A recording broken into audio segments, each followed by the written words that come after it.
Radar Drops. Informação para o seu dia. Olá, hoje é 3 de fevereiro, começa agora o Radar Drops, informação para o seu dia, sob curadoria do FGV Notícias. E para começar, vamos dar uma olhada aqui na nossa vizinhança, a América Latina, porque o cenário político por lá anda se redesenhando bastante. O que a gente está vendo no continente é uma onda crescente de alternância de poder, sabe? Governos de esquerda e de direita ficam se revezando. E segundo a análise do Paulo Velasco, toda essa movimentação, no fundo, reflete uma crise de representatividade bem profunda. E essa fala do professor Paulo Velasco, do MBA em Relações Internacionais da FGV, resume tudo, né? A dificuldade que um presidente tem para se reeleger hoje mostra o tamanho da insatisfação popular. E com essa insatisfação, o eleitorado acaba buscando alternativas, que geralmente aparecem na oposição de direita. Ok, mas o que está por trás dessa nova direita? Primeiro, é importante saber que não é um movimento com uma ideologia só. Pensa assim, líderes como o Milei na Argentina e o Paes na Bolívia têm abordagens bem diferentes. O que une essas figuras é um discurso muito focado em combater o crime organizado e em defender uma agenda conservadora, sabe, ligada à família, aos costumes, e isso acaba encontrando eco nessa insatisfação geral da população. Bom, deixando um pouco de lado o cenário político internacional, nosso foco agora volta para o Brasil, para um tema que afeta diretamente a educação e a saúde de milhões de jovens. Vamos falar sobre os efeitos do calorão nos estudantes. Esse assunto foi tema de um estudo importante da Fundação Getúlio Vargas e, olha, acende um baita alerta para o futuro da nossa educação. A principal conclusão da pesquisa da FGV é de fato alarmante. As altas temperaturas não só prejudicam o aprendizado, como também aumentam a evasão escolar.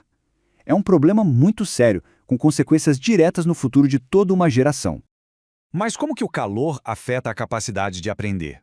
O impacto é direto nas nossas funções cognitivas. O calor excessivo prejudica a atenção, a memória, a capacidade de raciocinar. Ou seja, justamente as habilidades mais essenciais para aprender são as primeiras a serem atingidas. Imagina isso em salas de aula sem uma climatização adequada. Os especialistas alertam para os efeitos no corpo, como desidratação e um cansaço extremo. Por isso, alguns cuidados são fundamentais. Beber muita água o tempo todo, preferir refeições mais leves e, claro, manter os ambientes o mais ventilados possível, evitando o sol nos horários de pico. Parecem medidas simples, mas que fazem toda a diferença. E para fechar, vamos voltar nossas atenções para o cenário jurídico brasileiro. Tem um debate sobre ética na nossa mais alta corte que está ganhando cada vez mais força. O que está em pauta é a possível criação de um código de conduta para os ministros do Supremo Tribunal Federal. Uma discussão que na prática é sobre transparência e os limites do poder. A pergunta que não quer calar e que mobiliza essa discussão é, afinal, quais são os limites éticos para a atuação de um ministro do STF? É um questionamento fundamental que agora está no centro do debate público e vale a pena a gente olhar para fora para ver que essa não é uma discussão exclusiva do Brasil, viu?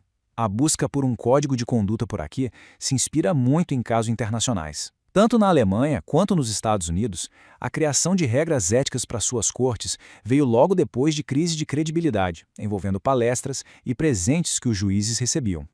Aqui no Brasil, o que botou lenha nessa fogueira foram as controvérsias envolvendo os ministros Dias Toffoli e Alexandre de Moraes no caso do Banco Master.